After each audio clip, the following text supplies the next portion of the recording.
What is up, Buff Nation? Welcome into DNVR Buffs Prime Time. We are presented by Illegal Pete's. Damn straight. Everyone's go-to spot for burritos, buddies, and beers. RK is out twerking. We can smell Illegal Pete's right now. It's pretty cruel, if I'm being honest. Yeah. That's cruel, Alyssa. What's up, Damn chat? it, Alyssa. How's everyone doing? How are you doing? Welcome back, bro. Doing so good. Just enjoying life, you know. Football's back. We're all feeling good. This close, bro. We have games on Saturday. Yeah, we're simple creatures. Oh, my Lord. You give us a little ball around the corner, we start to feel good about ourselves. Hell yeah, man. And this preseason's been making me feel really good about you, me, and Justin's takes going into the draft, coming out of this last draft. And, like, guys, if he's as on point as he was about this 2023 draft class as he is about these Buffs, I think we're in for some fun times this season. Real fun times, yeah. Today was day 15 at camp. We, of course, had the scrimmage on Saturday. First off, shout out to our chat and our community. We put up that podcast at, like, what was it, Alyssa, 9:30 our time? 9:30. I was so scared and sad. We put that thing up at 9:30 as a premiere. We had 1,000 people in the chat watching that thing as it was premiering. Amazing. You guys are incredible, man. Absolutely amazing. You guys are incredible. How was that? It was awesome. Yeah. It was hot, but it was a ton of fun. I was very tired after that day, but I believe it. It was very cool, and be fun getting into it a little later. Oh, yeah. Chat, you guys can send your questions in on Saturday's scrimmage. I know we didn't get to talk too much about it. But let's start off today. Day 15 of camp, and TCU prep is starting. Fun. We're getting into it. They've been doing a little bit of prep throughout the last week or so, but really today they've started to hit it hard. Started to hit it so hard that Uncle Neely's no longer telling us who wins the day anymore because he doesn't want to give anything away. Yeah, that's saying something. For sure. That's saying something right there. And he was also saying just feels like the troops are dialed in. Yep. Kind of switching gears here. Yeah, so big from last Saturday wasn't a great practice. We talked about that. But according to what Uncle Neely said, today was much better. The energy was back. Guys had a little pep in their step. Right. You get that day off on Sunday after grinding out there for 2.5 hours on Saturday. Yeah. They're much more ready to go today. But players of the day. Offense was another running back. Incredible. It wasn't Dylan for the 5th straight day. Which, wow. Anthony Hankerson. Big Hank, huh? Player of the day, yeah. Do you feel a little vindicated? I do. You've been a Hank truther throughout this process. He's awesome, man. Yeah. He really has such a great build for the position, and he's got nimble feet. Low to the ground. Yep, exactly. Carries some power. Yep, he's a great power back, so he had another great day. He's been putting together some solid practices, but I guess really shined today. And I guess it's saying something. If you have a running back that's player of the day over Dylan Edwards, who's been emerging as a top 3 player overall on this team, I think it stands for a lot right there. How much does it say about the offensive line that running backs after running backs keep winning the day on offense? You know, it's what I kept thinking about watching that well off where the receivers are going to the no passing zone sign and being a little disrespectful. Is that as much hype as there might be for the passing game, what's standing out is this run game. And what's standing out to me of the clips I've mostly seen of Dylan Edwards going off is how they're sealing the edges and, like, getting downhill and, like, getting bodies on guys, man. And how the size of this offensive line, which I think going into not even this offseason, but, like, as this roster was being built and we were familiarizing ourselves with Sean Lewis's offense and everything else, the size of the line felt like there was a bit of a double-edged sword, right? A bit of a benefit and a curse. Right. Because those big guys can be really good, but then you do worry about some of the mobility struggles that might come with having a lot of big guys. Well, right now I'm seeing guys who are getting to the second level and putting hats on hats and, like, opening up some holes for some some skill players who then, once you give them a little bit of daylight, are really taking advantage of it.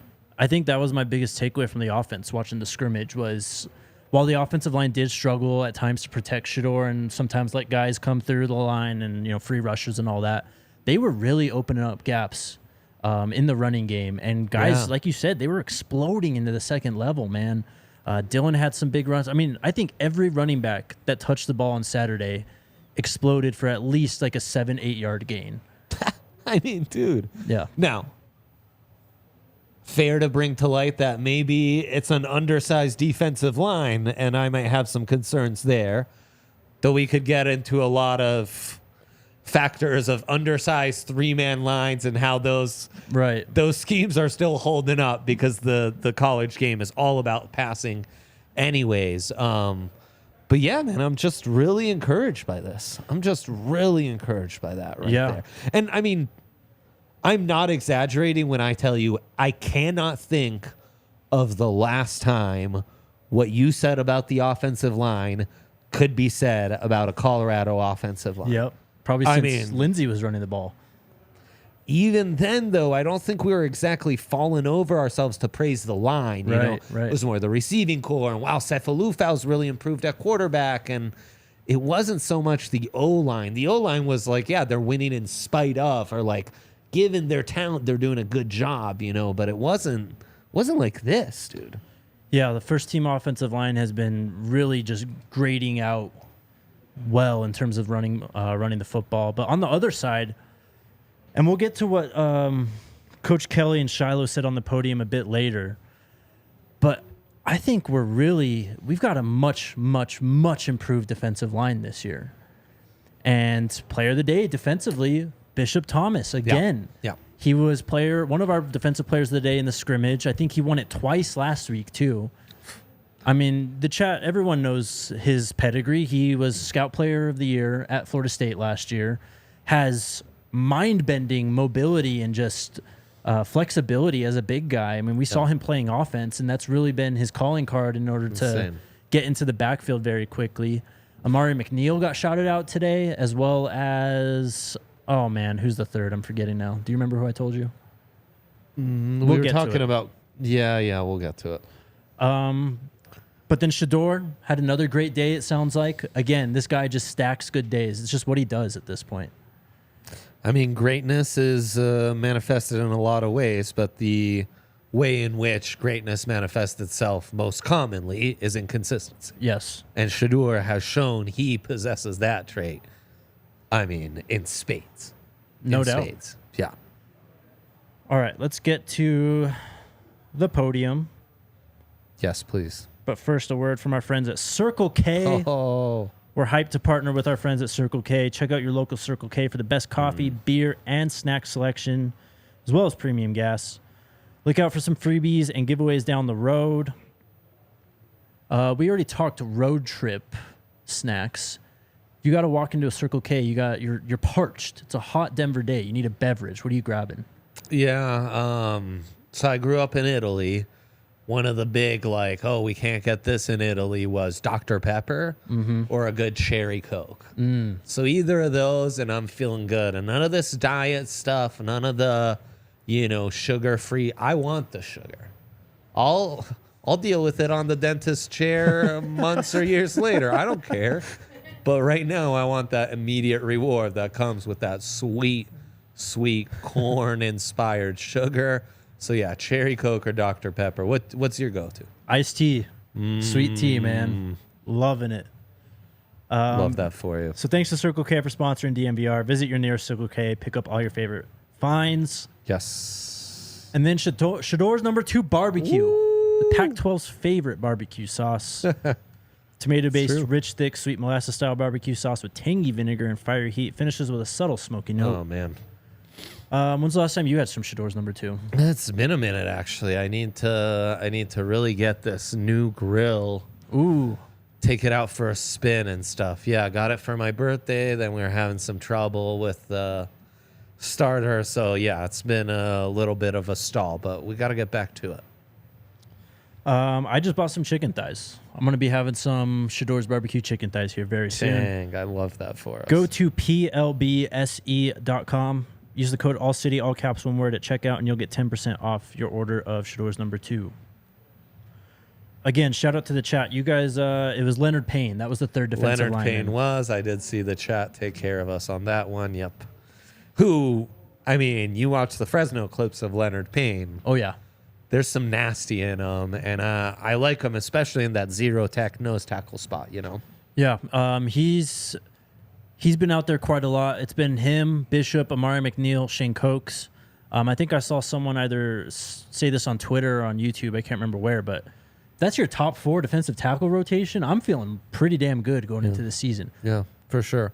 I mean, and then, you know, how's Alston fit in? How's Ches Wallace fit in? You know, I mean, in these more pass-oriented packages. I'm excited. My only concern is they feel a smidge undersized. But again, just like look at Big 12 football. Right. All over the place. It's all 3-3-5s where they have like pure edge rushers playing as 5 techniques. Wasn't that Will McDonald? That was Will McDonald at Iowa State. It was Felix Anudukuzoma? Uzarike, I think. Uzarike. God damn it. Who was also playing as a 5 tech in that Kansas State front. There's a lot of those 3-3-5s where it's like, geez, that guy's 250 pounds. He's playing, you know, I mean, shaded over guard. But that's by design, you know, and you will take those rundowns where you might be a little easier to run on because you're going to make up for it with all those passing downs. All right, so let's get to the podium. Coach Kelly was up first. He basically said what I said off the top. They've shifted their focus into game plan mode for TCU. Obviously, game week is going to be a different level, full scouting report, full preparation, but they've really started to get going on that front. How would you prep for TCU, man? Like That's a great question. You've done this.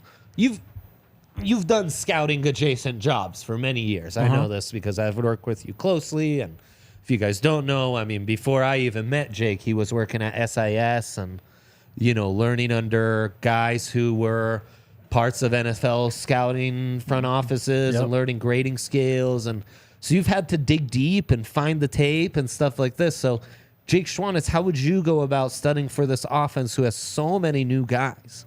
So you start off with the speed and what Sonny Dykes does, which is pretty air raid heavy. You look at Chandler Morris, the quarterback, who last year looked like he was going to be the starter. Yeah. The starter. You can find some Chandler Morris clips, so you're starting there. Oh, 2 years ago, he had a game against, I believe, Oklahoma State or Baylor, where he was fantastic. But we just didn't see that last year, so they're going to throw the ball around. In terms of running the ball, that's really what was... They had weapons last year, right? But they ran the ball really well. And part of that was Duggan. Yeah, I mean, great line, good running backs. They've got to replace a lot of those guys, you know. So and then having that kind of threat in the RPO game adds to your quarterback to just keep it is such a huge factor. So Chandler Morris isn't as mobile, so it's going to be. I think it ties into what CU's trying to do with the safeties and getting speed on the field in the secondary. Right. That's going to be the key, just being sound in defensive coverages for sure. On the other side of the ball, defensively, I honestly don't really know what we're getting. Their secondary is always really good. They always, I think they have another corner this year. Yeah. Who's going to be highly touted for years. You're right. Yeah, you're right. Coach Kelly was asked about who's been impressing him. He said he's been really impressed by the young outside linebackers. He named Tajay McCoy and Kyrie Mann specifically. Tajay McCoy is another guy who, when we watched his tape when we were going through commitments earlier in the season, you know, junior tape, it was all right. There's something to work with there. Then he kind of moved to pure edge as a senior and exploded. Had a fantastic season, double-digit sacks, I believe. Yeah, really showed off his bend. I think he slimmed down a bit too. He's been impressing. And then Kyrie Manns, we talked to him last week. He was out there when we were at Folsom on Saturday. Like, he's going to play a lot for this team on the edge. They should have a pretty deep rotation, huh? It just feels like that. Like the whole front seven, honestly. Right. And we talked about this on Saturday after the scrimmage. Like, Neely brought this up. You know, the depth of this team is going to be the issue. And I think he's right still. But when you start going through the names and talking about it and hear who the coaches are shouting out, this team just feels a lot deeper than what, your first stringers or your top 15 players. You know what I mean? I feel like they actually are, at least defensively, 20, 25 players deep in that rotation. They're going to be having a lot of guys in and out of the field. Yeah, it's intriguing. Coach Kelly was asked about how Travis has been doing so far in camp. He said he's been exceptional on both sides of the ball. Not really breaking news there. He was asked about Shilo, his leadership, and how he's just been coming along. He said Shilo's got a great personality. He's very mature about his business. The biggest thing I've seen with Shilo is his maturity as a player, and he really comes to prepare. He's got a group of guys he takes, and they all meet together. They're all watching film together. Shilo's basically teaching them, like breaking down mistakes. He's really becoming like a little Coach Kelly almost. That's crazy. Yeah, it's pretty impressive. Then, geez, seems like quite the tone setter on the field as well, leading by example in between the hashes also. We'll talk a lot more about Shilo here really soon. And then something the chat was just talking about a lot. The injured players. I don't think there's reason to be up in arms or concerned about this. I mean, we're still, 13, 12 days out from TCU. That's right. So he was asked about Jaquez, JD, and Chance Main, who haven't been practicing recently. Coach Kelly did say what we have to do is prepare like they're not going to be here. We're not going to put anyone on the field that's not ready to play. And, you hear that is a scary quote, and I get why people maybe kind of freaked out about that. But it's also pretty... Yeah. Like, no shit. Yeah, it's like we knew that. Yeah, it's coach speak. I mean, he's... right. It's fine, though. I think we still have the rest of this week until we should really worry about injuries at this point. Right. I mean, obviously, you'd love to be at full health and have the full extent of everyone available. But, yeah, you got to kind of see. I mean... Exactly. Sounds like we don't have any specific status on any of these guys right now. You know? I did see a lot of them today, though. They were walking around. They looked fine. Yeah. People are worried about Tarvaris Dawson. I saw him walking around today. He looks fine. That's huge, for sure. And then Shilo. We'll pay off the headline here. The player that's setting the tone for this team is Shilo Sanders. I love that. And when he takes the podium and starts speaking, he sounds like a coach. Like, it sounds like a guy who's been playing college football for forever, basically. He's just so ready for this year, for this opportunity. He said everybody's more locked in this week than any other week so far. And then he said, love that. This is the smartest, strongest, and fastest I've been, especially with Coach Kelly. He kind of mentioned last year how he was still recovering from the ACL, wasn't really fully healthy for JSU. He seems to be feeling really good, and he's been taking this so seriously. He's leading guys in the film room. Man. Like, he's just becoming like the ideal defensive leader for this team. Leader overall, maybe.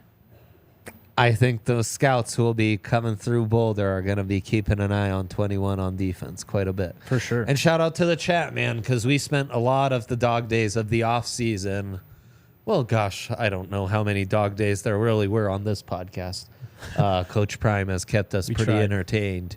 There was a lot of times where we were trying to figure out that safety room.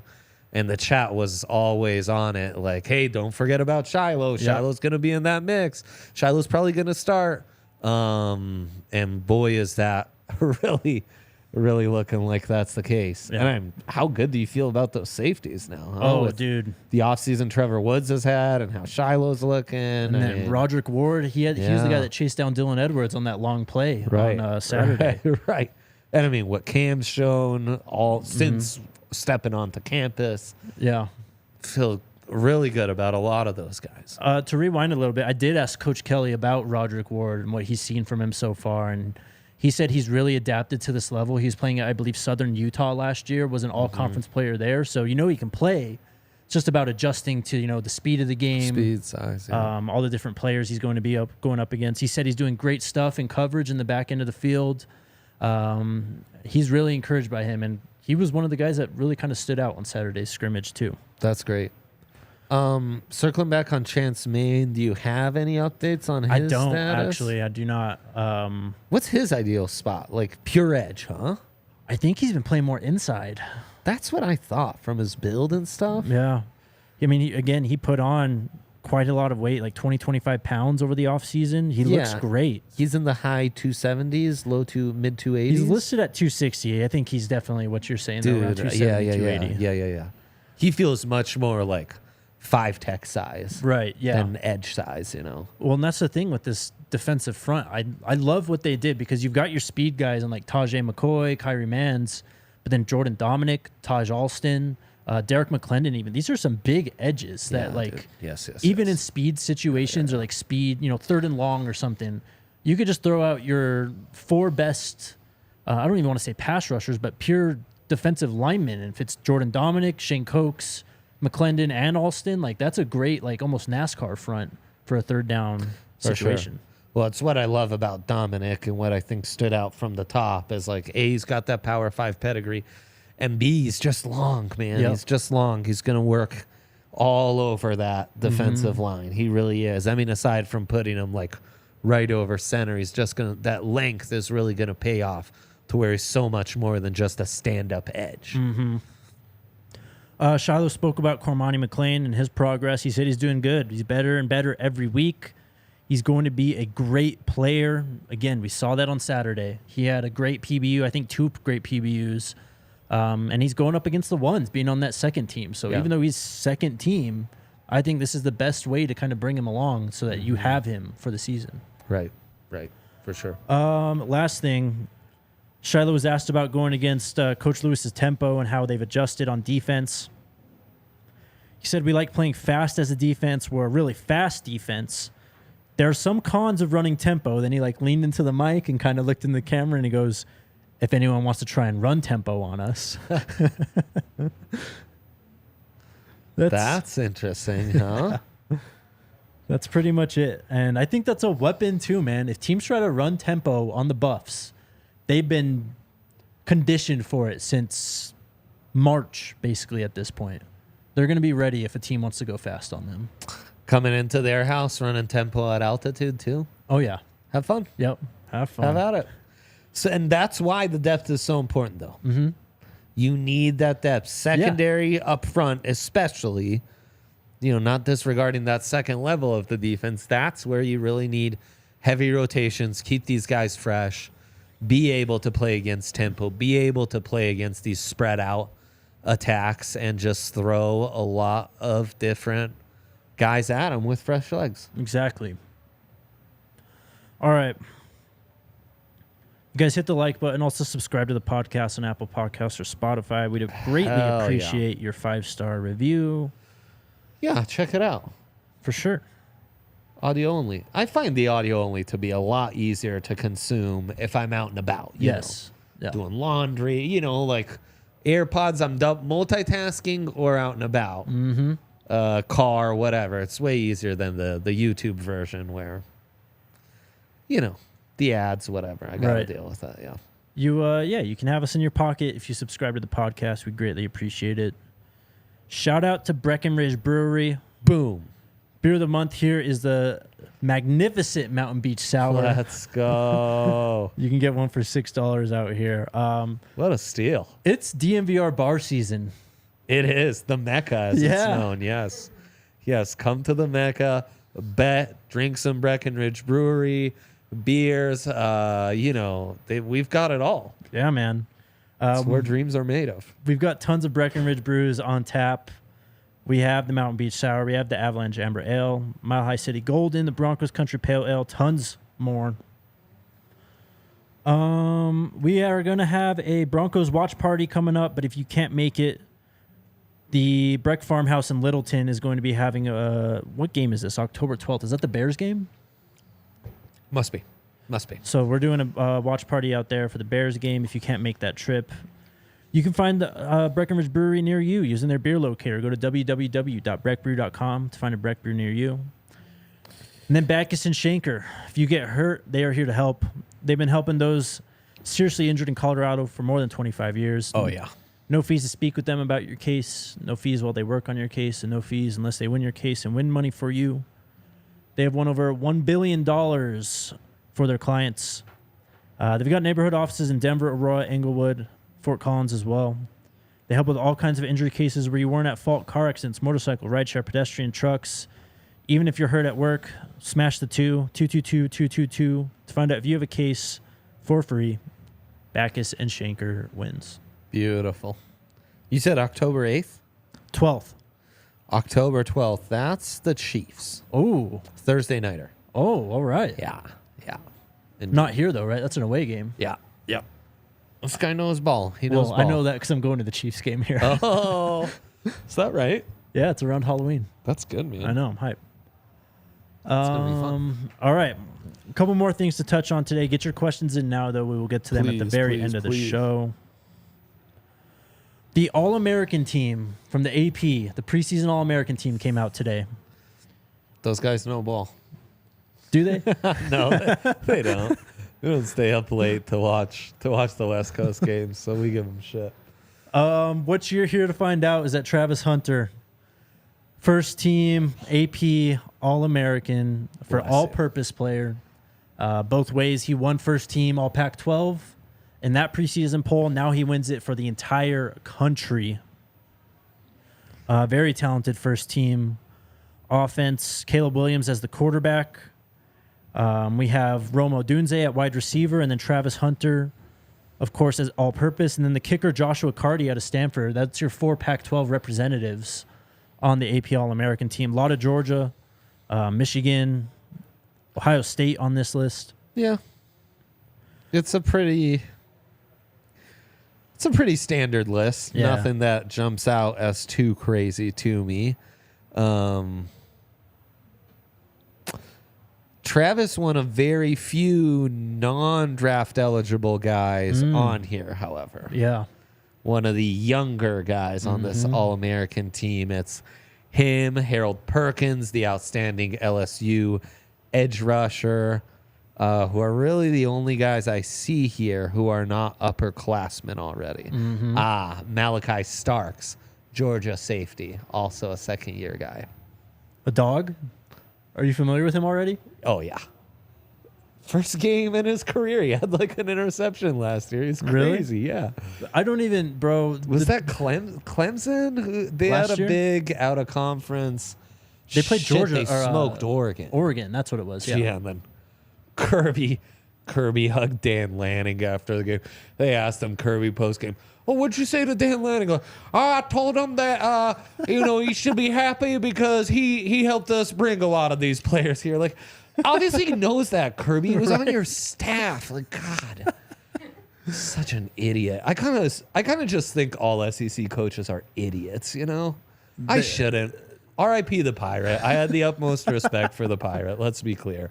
But yeah, it's just like, you got to be different to coach in the SEC. You do, man. You really do. You really do. So true.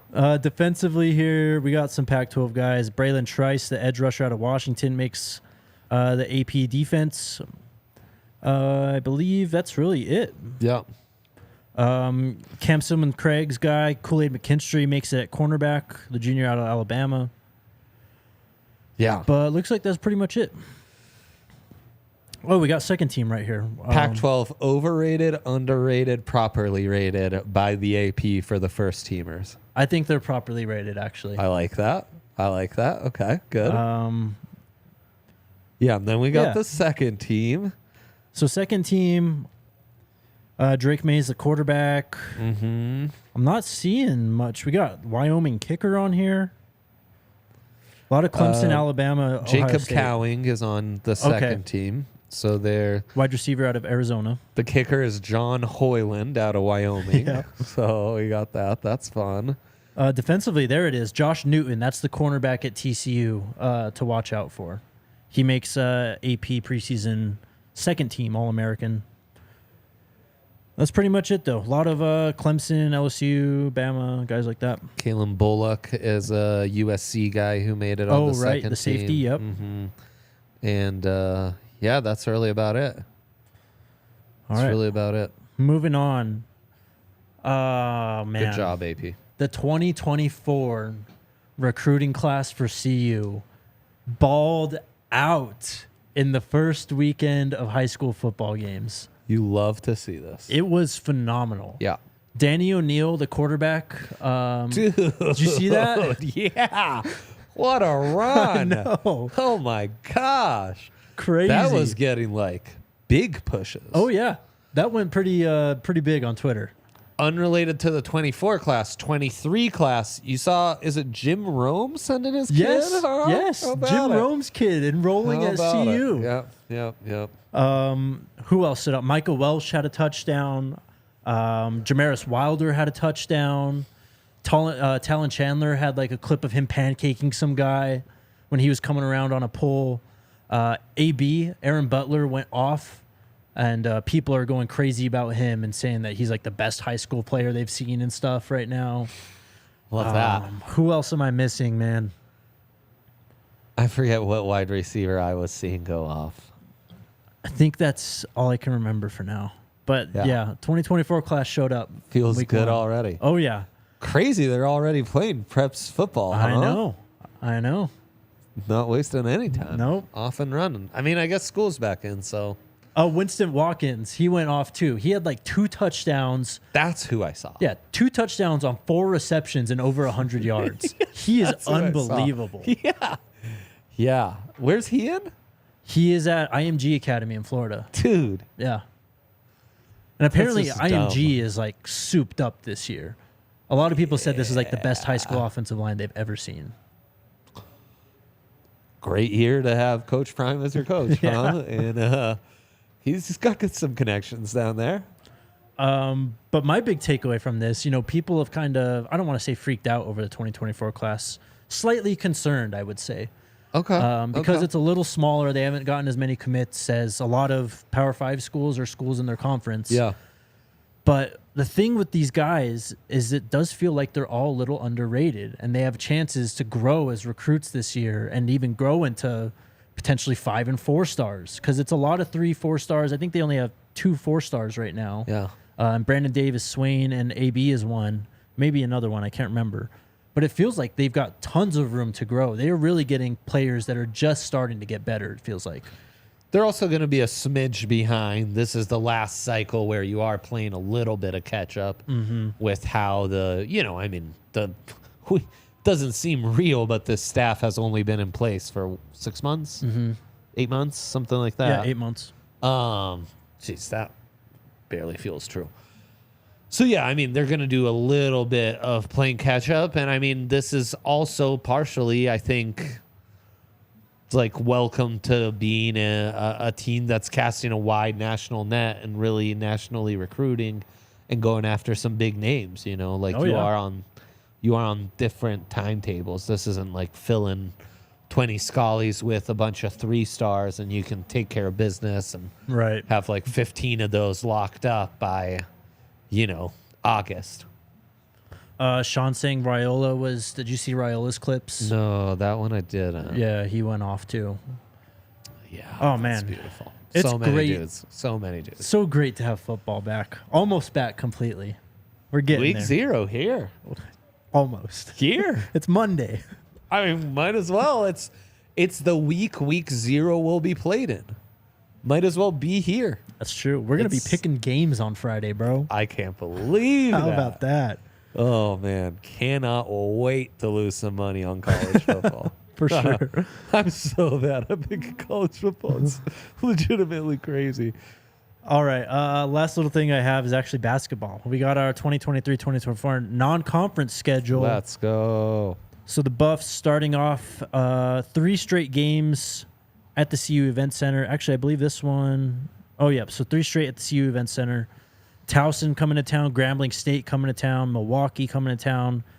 And then they're playing in the Daytona Beach tournament. They've got Richmond and a team yet to be named. They'll come back. They'll play Iona November 22nd. So that's all in November. And then November 29th at Colorado State. I like it. That was the game last year where Coach Prime made his appearance at the CU Event Center. Crazy. Yeah. Pepperdine, Miami at the Barclays Center. That's where the Nets play, right? Yeah, that's in Brooklyn, New York. And then Northern Colorado and Utah Tech come to town before the last season of Pac-12 basketball. I mean, aside from going to the Barclays Center, I like that schedule for a young, very talented Buffs team to kind of get their reps, ease into things, and then be ready to go as Pac-12 play heats up and maybe make some noise in their final year playing some Pac-12 games, man. So it's going to be fun. November is going to be a grind, balancing basketball and football. It's going to be fun, though. Damn straight. You guys send us more likes. We might just get Jake some help. So There you go. make it happen. All right. Shout out to our friends over at Shady Rays. Boom. Take on the sun with gear built to last. Shady Rays has you covered with their premium polarized shades at an affordable price. Durable frames, extremely clear polarized optics. These guys have hundreds of pairs. And apparently I found the best one because everyone keeps talking about the pair that I have. Yeah, dude. You made a brilliant choice. Thank you. Brilliant choice. Broncos colors. He looks great. I'm ready for tailgates, man. I believe it. It's going to be a good time.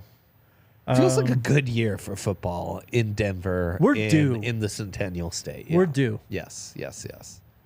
If you break or lose your Shady Rays, they will replace them, no questions asked. Even if you don't like your pair within the first 30 days, they got you covered.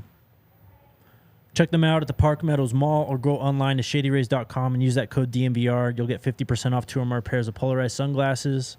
And you can try for yourself. The shades rated 5 stars by over 250,000 people. All right, chat. Do it. Smash that like button. Get your questions in. If you have questions on Saturday, fire away. I'll answer what I can. Who's up first? Ajo. Please tell us more about Jaquez and Jordan Dominic. Are they seriously injured? No, they are not seriously injured. They are okay. There you go. I think this is something Neely brought up when we were walking in the hallway today, too, is that it's going to be that time where coaches start to kind of reel back a bit. You know, Travis is going to get reeled back a bit. Shane Cokes is a guy, you know, the guys who are the most important on the team, they don't need to be taking every rep at this point in time. It's about, you know, the marathon, not the sprint at this point. Rein them in a little. Yeah. I mean, it's not about grinding them hard in these last 2 weeks of practice. It's being prepared for TCU and being in the best shape coming into that game in Dallas. And it's also going to be about maintaining because that's going to be a dreadfully hot game. Yeah. Oh, yeah. Yeah, that's going to be a storyline. There's a lot of next week. conditioning and like hydration that you really need to make sure is on point, man. And depth. I mean, you might need to go to a slightly heavier rotation in a game like that. So, and you were saying you think it's a little cooler now. well, I just pulled up the weather in Fort Worth. It's 104 today. Oof. But starting on Monday, we're down into the 90s, the high 90s. Okay. I'll take 10 degrees. Yeah, I guess, man. Jeez. But What that's not concern for you guys. that's not all the way out till Saturday yet. So Right. yeah. We shall Texas see. born Dre, where can we get that hat? This That is- was from the fine folks. I always forget 10th the and Uni. 10th and Uni. Yes, check them out. I saw Coach Prime rocking this. Had to get mine, and then they hooked the whole show up, and I was lucky enough to get the white one. So 10th and Uni, check them out. Their hats, I mean, their Buffs hats are just like unrivaled. Sick. No free ads, but they got some great stuff, man. No free Go ads. check it out. Yeah. But maybe some free ads. Chris, Jake, does well-off coverage mirror what you see in person? So, for the most part, like, I mean, it's football. You see what happens on the field for the most part. But, of course, having the perspective, we were a few rows up in the stands, you know, so we got to see everything, really. And of course it's going to be different, you know. And I think they film stuff on purpose a little tighter so you don't see formations, you don't see motions, you don't... A lot of times on well-off, too, you don't see the full development of the play. It'll kind of kick in, you know, when Shedeur's rolling out or something. You know, it's... And we learned when we were there, it's sometimes because Shedeur was sacked or he's actually extending a play when he's rolling out like that because, you know, the defender gets their hand on the quarterback. They're not just going to kill the rep. They're going to keep it going the whole way. Right. I'd say that's the biggest difference is just a little more context in person, of course. And they just play it smart. Bucky, Darius, and all them, Neely, like... Tough. They're not trying to give stuff away on these videos, so they showed just enough of what you need to see. First and foremost, those guys know ball and know how to do that, which is like a real skill. Like still showing us how reps are ending or still showing us how guys are competing without giving away all the secrets and all the prep.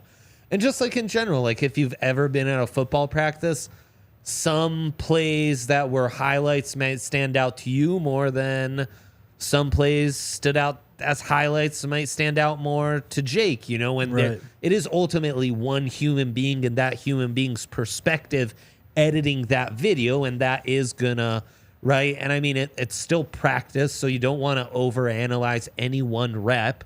And like every single day, 100 of these reps in scrimmage type settings are playing out with, you know, a complete variance of results. And that's just part of it, right? I mean, it's practice. You don't want to overanalyze any single rep. You don't want to overanalyze anything.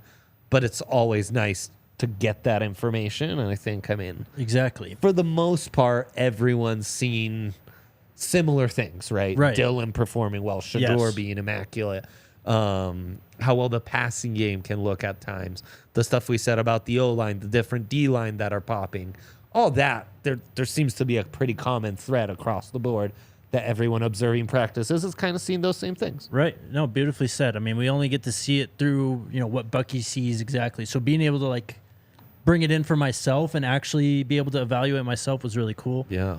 And then scroll up a little bit, Alyssa. There was a comment that also highlighted, before you go pro, between plays, man, they are moving. They waste no time.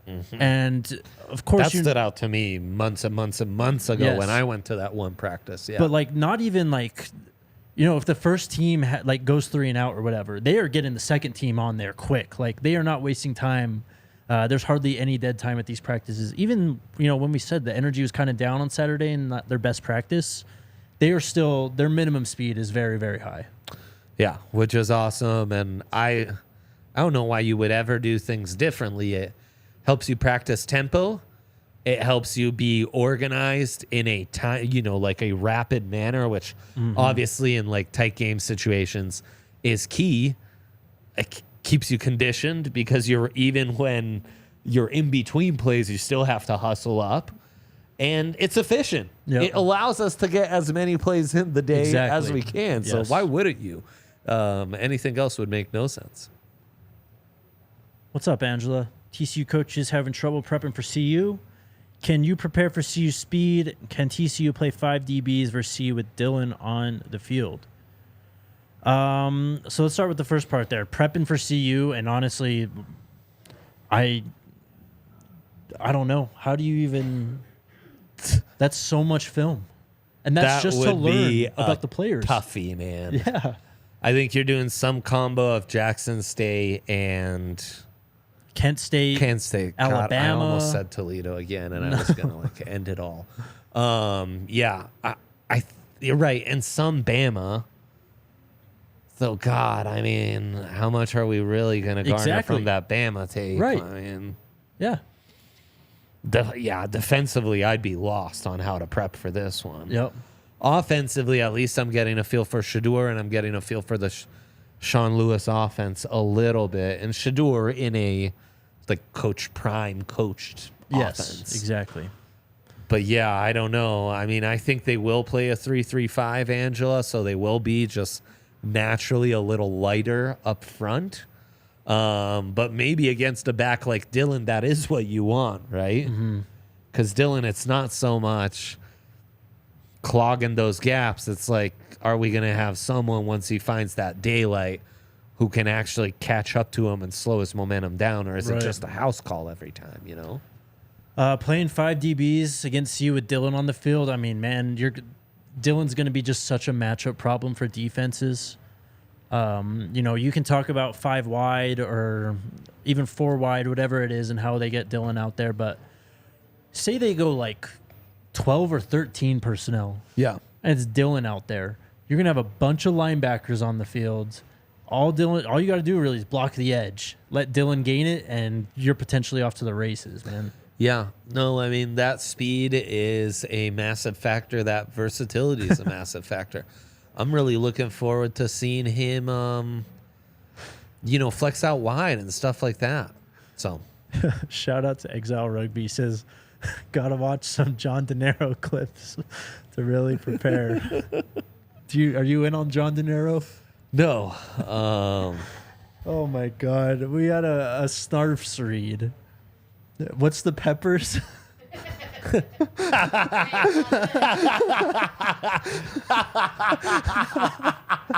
Jardiniera. Yeah. Oh, that's so good. Oh my God. John De Niro. Wow, that's incredible. Was that just you? That was me. Oh man, that's incredible. Right, a foodie like Ryan wouldn't get that wrong. Trying to read the read for the first time on air, it's a risky strategy sometimes. I gotcha. Yeah. It's true. Oh, love that for us. Next question. Oz Maldonado, you guys were talking with Unk about big plays and the scrimmage being called back because of penalties. A classic buff killer. Do you think they will get this cleaned up by game 1? Yeah, and I think the refs, it's weird sometimes in those settings because you want the refs there. Yeah. Because you want to get that, you want to get the feedback. You want to kind of know what you can and can't get away with, stuff like that. But sometimes it was like, I don't know, they called some stupid penalties out there, man. I think they called one where it's like too many players on the field where they're obviously like subbing and just running in and out. Like, you know what I mean? They're going to wait for the defense to kind of get ready. So I don't know. It's why you practice this stuff, though. Yeah. It's why you do have these refs. And you guys saw Coach Prime was talking to the refs a lot before they started scrimmaging. I'm sure he probably told them, don't be liberal with the flag, basically. Yeah. So, Right. Totally. I will say it wasn't a lot of holdings. It wasn't a lot of DPIs. Like legit, like bad penalties that'll ruin a drive. You know what I mean? Yeah. A lot of 5-yard variants, stuff like that. So Right. That's huge. Ed, are we still seeing and hearing good things about Charlie? We are, man. He played pretty well on Saturday. Just a big rotation of backs. 5 deep, basically. Yeah, exactly. Maybe more. Mm-hmm. So with that, it's just gonna have to earn a spot. He's got a spot for sure. The Bronco kid's asking how long before NCAA decision on Tyler Brown. We should get one this week. Yeah, a few different questions about that. Let's hope, man. Yeah. Of course, last week we learned his eligibility is kind of up in the air. We learned he was going through mono too. So if he is eligible, he will be eligible for week 1. Yeah. But I don't know, again, just coming from the sickness and being out of practice the last few weeks, we'll see how soon it goes. Yeah. It'd be massive if they got him, though. Sure would. And it sucked to lose him. He's such a good kid. What do we think about running back Syvion Wilkerson? We haven't mentioned him much. He's out there, man. I think he's running with the 3rd or 2nd team. In terms of the depth chart, I'm not really sure. But he's been out there. He had some nice runs on, again, he's part of the, group of 4, 5, 6 running backs out there who was just, there's Syvion for 9 yards. You know what I mean? Right. Love that. Lawrence, what's up, dude? Will Johnson, underclassman? Will Johnson. Is this the guy that, oh, you're talking about the Michigan guy. I see what you're talking about. This guy's a dog, too. Another cornerback at Michigan. Oh, yeah? Yep. And why are we talking about Will Johnson? Lawrence is my Michigan guy. Oh, okay. Okay, good. Good. Okay, great. Love that. Jasmine, do you think our opponents are watching well-off/reach the people videos for scouting purposes? Probably. Why wouldn't you? That's probably the best access you're going to get. Yeah, I think they're pretty good about not giving away stuff, though. They're not, but I mean, instead of having to watch Dylan Edwards freshman or senior year high school tape, USF to watch Jimmy and Xavier, and then Right. Northwestern State to watch Javon Antonio, you can kind of just watch well off, and you can go, okay, this is what this guy's good at. This might be what he's going to be situational. Like I still think you can learn some stuff. You can figure out the 2 deep. You can figure out a little bit about like how guys might be utilized and highlighted for sure. I don't know how much. Like, I think the hours of time you would dedicate to watching all those videos versus the actual returns you would get from a scouting perspective are maybe not worth it. Mark commented that TCU's best source is DNVR. Could be, man. Yeah. Yeah, Jake's primetime trackers and stuff like that. I know, might yeah. be. There's all your updates right there. Right, go through those clips on Twitter. Might be able to find stuff a little quicker that way, for sure. We don't give away a lot, though. I don't think we do. Guys, look, man. I don't think we were the issue with the one-win squad last year. No, I don't think so. I don't imagine we will impact things at all on the football field this season as well. That is a good point. Someone said well-off averages around 250,000 views. Like, Right. a lot of people watching. You never know who. It's very open. I mean, Next one. anyone has access. Jarrell, is DNVR doing anything the night before the game or after the game? Also curious what kind of food and drinks for the tailgate. Thanks. Keep up the great work. Thank you, man. I don't know. Night before the game. Oh, Spirit's down. Get my girl Spirit up. I think we'll have something before the game on Friday. And then after the game on Saturday, I'm sure there'll be something too, because we don't leave till Sunday morning. So we'll have time to fit some stuff in. We'll get you some deets. We'll get you some deets, Drill. For sure. Very, very soon. You Details got it. on... you should have got your itinerary, though. Check your email if you haven't. Yeah. Those spam folders, they work wonders sometimes. Nicholas, how was it seeing Shedeur in person? How good do you think this offense can be? Shedeur was, so in command, so poised, too. Like, he's never, rushed or, But at the same time, he's very athletic and can get out of those, pressure instances. I was really impressed with his athletic ability and how well he was using his legs. Yeah. Not that I didn't know that, but, smidge more than advertised, though, Yeah, maybe, right? for sure. I think the book coming out of Jackson was like, yo, he's really a smooth operator in the pocket. The arm's good, maybe not super duper, but good. And we're finding out that arm, which I always said, man, I don't know. There's some off platform, not having to lean his weight forward where he's still just gunning it to the sideline, no problem, that we're not giving him enough credit for when we're evaluating the pure arm strength. And the athleticism popping a few ticks more than maybe we anticipated has also been a welcome surprise. He was awesome, man. Again, his accuracy is very impressive too. There was 3 or 4 plays where he's rolling to his left, just turns his shoulders and just right on target, man. Dude. It's really impressive to watch him, man. A few more. Esquire again. Shout out to Bucky. Finish your breakfast, young fella. Shout out to Bucky. Shout out to everyone at CU, Coach Prime, Neely, for being so welcoming to us. That was really cool. Yeah. Incredible, in fact. Yeah. D. Lee, how are you guys seeing the Buffs against TCU? Competitive or dominant? I think it's going to be a much closer game, than what many gambling sites and books are saying.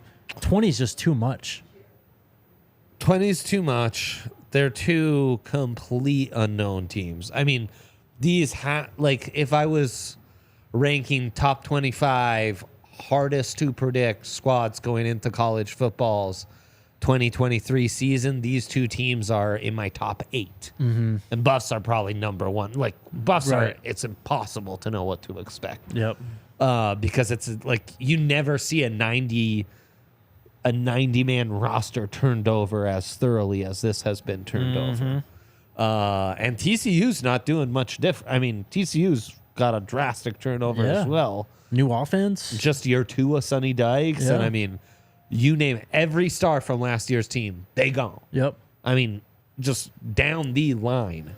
Dude, that's something that stood out to me watching NFL preseason. There's a lot of TCU guys making plays on NFL preseason games right now. A lot of them. Yesterday felt like a full TCU day. There's Keandre Miller playing for the Saints. Right, they played the Chargers, Quentin right? Johnson's popping for the Chargers. And Steve Avila is on my Twitter feed making a monster block in another preseason. Did Darius Davis have a return again, too? Right. It's crazy. Yeah. And then Duggan's playing quarterback.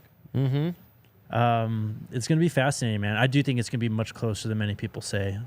Honestly, I think it's going to be a nail-biter. I think there's a slim possibility the Buffs come out and are kind of dominant, though, too. Could be.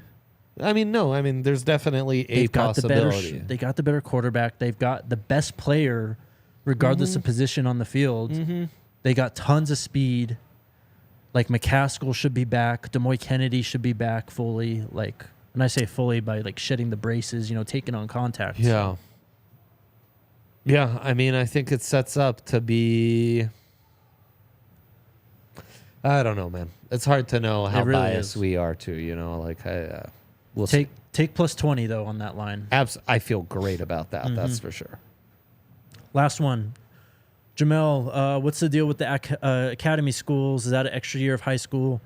They're basically just high school, like all-star teams, really. Yeah. They're full 4 years. I remember, KJ Hamler was just there last week. So he transferred to IMG to play his senior year there, but that's when he tore his ACL the first time, was before that. And he went right to Penn State after that year. So it's pretty much just transferring high schools, really. Yeah, and I think in some ways football was a bit behind on this. Like IMG Academy really starts in full in the early 90s as an elite tennis academy. And guys like Pete Sampras and since then, just all-stars have popped out of there. And in basketball, we saw this for years and years and years. Academies like Oak Hill and New Jersey in the Northeast is packed with these, lots of them all boys, super remote academies. And it's all just academics, basketball. Yep. And now we've seen more of these pop up in football. And, they're really football powerhouses. And I don't know. It's fascinating. Yeah, it's fascinating for sure. There were a lot of really good high school matchups, actually, recently. Do you have a mic on, Alyssa? I do. What'd you think of today when you went up? It was pretty cool. It's cool to be up there and see how everything goes. And I think, like you said, they're having fun. All the guys are stopping, listening to their press conferences. Yeah. It's just a good vibe. It really is. Yeah, lots of teamness out there. Oh, yeah. Really feel like it. Mm-hmm. And I don't know how Coach is managing his time. Yeah. He always seems like he's taking care of all this shit ahead of time. And now when you're seeing him, he's dealing with chatting with people and figuring stuff out. And in my very, very small world, I can kind of identify with that where I need to get all my ducks in a row during off hours, basically. Mm-hmm. And then when I'm at the office, I'm just chatting with people and fine-tuning little things and checking in on peeps and how did that go and following up on stuff. And but, man, he just seems so in control and on top of his stuff. Yeah. Just a few more things before we go. Just the coaching staff. I'm watching Coach Prime at that scrimmage on Saturday. I think they really emphasized evaluating and not coaching too hard on Saturday. And I think that may be why, energy may have been lacking a little bit and why we saw some of these penalties and stuff is because they truly wanted to go out there and evaluate. It wasn't about correcting mistakes in that moment. Of course, they're going to go back and watch the film and point all these things out. But I don't think there was a focus on, I don't want to say getting better, but a focus on, I guess micromanaging every little rep like it would be in a normal practice. Fine-tuning. It was much more of a let's let this play out so we can see more of the overarching issues that we can correct 2 weeks out. Because that was exactly 2 weeks from the TCU. Exactly. Yeah. Yep. And then one more thing. I've seen people ask about the backup quarterbacks. I think they did all right. The guy that really stood out to me was Kason Wiseman, the other freshman. He, again, probably had what I thought was the throw of the day on a seam ball to Jalen Ellis. It was one of those NFL throws, man, where it's right up the seam. Defender's got his back to the quarterback, and it just right around the defender's back into Jalen Ellis's hands. It was a great throw, and he had a few of them today, too. That arm pretty much, it popped, at least from what I saw. How's he move? Moved pretty well. Yeah, huh? I think he had a run, too, now that I think about it.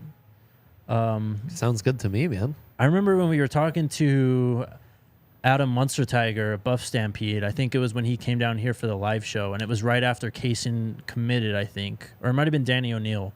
But it seems like Kaysen's much more of a scheme fit for what Sean Lewis wants to do offensively. So that's exciting. Yeah. Because that probably is the biggest concern I have with the roster. Right. At present. And as Sean says, a fellow Georgia kid. Yeah. Love that. Yep. He went to South Paulding High School, or went to South Paulding High School. Sorry. Do the Nuggets repeat, Dre? Do the Nuggets repeat? Absolutely. Hell yeah. Lock it in, Ed. You got this. Yes, you know it. All right. That's it, huh? Yep. Thanks for tuning in, chat. It was a fun one.